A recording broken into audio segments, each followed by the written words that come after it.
Hello! Magandang umaga, magandang araw po sa ating lahat. Salamat po sa lahat ng mga sumuporta sa previous kong videos kasi according kay YouTube, maganda po yung statistics and marami pong engagement kasi po maraming nanood at marami pong mga nag-comments. And pasensya na po kasi hindi po ako nagsalita ng Tagalog, gumamit ng Tagalog. Pagpilitin ko po na magtagalog sa video na ito para po lahat ay maintindihan ng mga kababayan natin na gustong pumunta ng UAE. So, marami pong nagtatanong kung paano makapag-apply or ano yung pinaka-easiest way para po makapasok ng UAE. So, ngayon, based on my experience, mas ano yung pinakamadali. Ang pinakamadali po ay if in case na may mga kamag-anak kayong nandito sa UAE, kung possible na magpatulong kayo,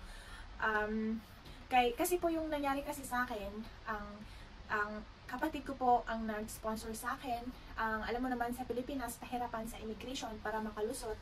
So, ang ginawa namin nung taong 2016, nagdumaan po kami ng Hong Kong.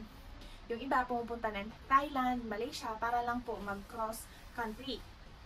And then, nagdala po kami ng pera, pang gastos. Ako po, yung boyfriend niya, at saka siya. So, bali tatlo kami. Hindi masyadong na-question sa immigration, pero yung boyfriend ng kapatid ko na-question. Pero, hinanapan po sila ng pictures. Yung pinakauna-una nilang pictures as boyfriend and girlfriend para po may proof talaga na totoong magjowa sila. Or jowa yung mag-boyfriend nga po, yun. So, yung sa akin, ang pinaka-easiest way is kung may mag-anak kang nandito sa UAE, and then magpa-visa ka, and then, para po para kung may gagastusin man, may tutulong po sa inyo, and then kapag nakahanap na po kayo ng work, ayun po, pwede ka namang magbayad later on kapag nakahanap ka na ng work. Pero aside sa mga walang kamag-anak or walang kaano-ano po na nasa UAE, may other options po kayo. Pwede po kayo dumaan through agencies. Marami pong naghahanap marami pong mga agency na nagka-cater, pero make it sure po na legit yung agency na pupuntahan or lalapitan ninyo kasi marami pong manloloko ngayon, lalo na sa panahon na to, na kapag nakapagbigay ka ng down payment or ano pa mga payments na yan, tapos hindi mo na sila makontak. So, kailangan po talaga na accredited as much as possible or may mga reviews, yung mga ganun, yung reviews na hindi peke na reviews. And then, kasi po like katulad dito sa UAE, may yung Lulu supermarket, usually nag-hire sila directly from Philippines. Kasi kapag direct po kasi, ang tendency nun, mataas yung chances mo na makapasok ka dito sa UAE kasi isasagot na nila lahat po ng expenses, medical, documentations, isasagot po nila yon. Kaso nga lang, ang pangit doon is mababa po yung sweldo na ibibigay sa inyo. Yun po yung disadvantage noon. Unlike kapag nandito ka na po sa UAE, since gastos mo naman lahat, ticket mo, visa mo, lahat ng documents, gastos mo naman kapag nag-apply ka po sa kanila, mas mataas po yung ibibigay nila sa'yo kasi nandito ka na sa loob ng country. So, ayun po, in case na wala ka pong kamag-anak na nasa UAE, ang pinaka-best na gawin mo is mag-through agencies ka. And then, may isa pa pong possible na solution is magtingin-tingin websites. Ito yung job portal kung tawagin dito po sa UAE. Isa to sa mga nowadays po kasi is parang nasa internet na lang lahat. Unlike before na kailangan mong magpasa-pasa ng CV, pupunta ka pa ng offices, bibisita mo yung business center, yung parang ganon, para po makapagpasa ka ng CV, ganon. Kasi yun yung experience ko eh. Pero that was 2016. Ngayon po na 2024, ang pinaka-easiest way, lahat na lang po siguro ng recruitments, lahat na ng agencies po, bumibisita na lang sila sa profile mo via website. So, ito yung mga profile or website na pwede kong banggitin na kung pwede gumawa po kayo ng account. Madali lang yun, mga basic information, mobile number, Gmail, full name, and then yung iba is ano yung natapos mo, degree, kung diploma, yan. Kung hindi po kayo nakapagtapos ng bachelor, pwede po. Kung may diploma, pwede kahit nga po high school, pwede yan makapasok dito.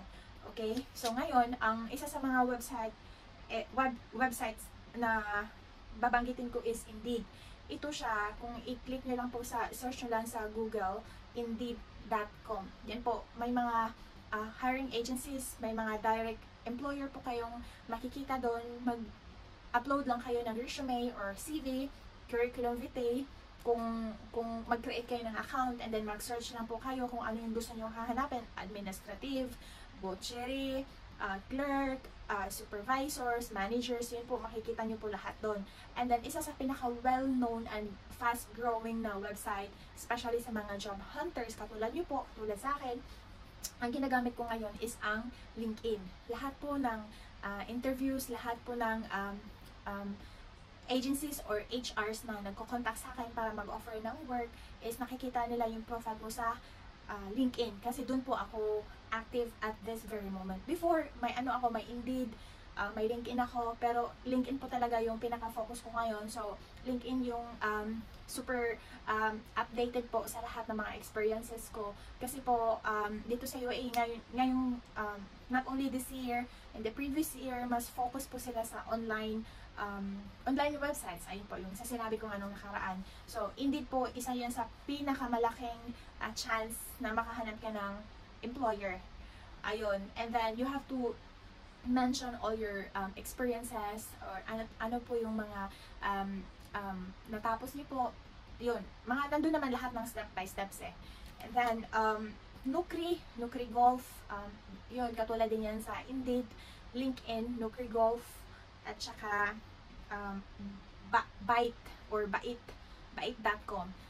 Ayun po, huwag po kayong if in case na may tumawag sa inyo, if in case na may mga employer na tumatawag sa inyo, make sure po na kapag nag-ask sila sa inyo na are you willing to start, are you willing to work, huwag po kayong pumayag na hindi po bayad yung training, kasi syempre kailangan nyo ng training eh.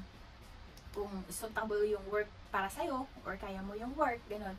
Kailangan ng training. So, make it sure na sa training pa lang, bayad po yun para legit talaga na hindi lang nila ginagamit yung visa mo. Kasi marami pong company dito, especially yung maliliit na company, ginagamit lang nila yung visa. Yung parang sinasabi nila nga, yes, your visa is on process. Yung parang ginaganon lang palagi. Tapos, ilang weeks na ang lumipas, yes, it's on process. As long as wala ka po kayong nakikita na pinaprocess yung visa nyo, wag po kayong maniwala, magpabayad po kayo, or otherwise, wag po kayong mag-continue na magpa-training ng walang visa kasi per law, hindi po permissible ang isang employee na mag-work sa employer na wala pong permit or walang visa kung tawagin. Kasi again, maraming mga employer na ginagamit lang yung visa ng mga applicant, lalo na po pag walang experience masyado. So, ayun lang. I hope na mapadali ang inyong job hunting, and if I could help anything, like kung may mga questions kayo, kung may mga clarifications kayo na kung gusto nyong malaman, just feel free to comment in the comment section, and I will answer those questions as much as I could. And I hope this video will help you to find the best employer. So, ayun po, ano nga ba ang binibigyan ng employer? First is, of course, yung salary. Hindi po sana delay yung salary every month po, kasi lahat po ng employed is sumasahod every month, hindi po every 6 months or every 4 months, hindi po ganun. Every month po yung sahuran. And then second is, nagbibigay po sila ng health insurance, kasi hindi po lahat ng company dito, yung iba, hindi po sila nagbibigay ng health insurance sa empleyado. So, napaka-importante po yun, health insurance. And then, tickets, yung ibang company po hindi nagbibigay ng yearly tickets. Yung iba is every 2 years lang, yung iba naman is hindi po talaga nagbibigay. So, ito po yung basic ha. Salary, insurance, tickets, and then, ano pa ba? Bonus. Ayun, actually bonus is, hindi na yan basic. Bonus na lang po yun, from the word bonus. Hindi po siya basic, bonus na lang din po yun. So, ayun po, sana po ay nakatulong ito, and maraming salamat, and I hope to see you in UAE very soon. Bye!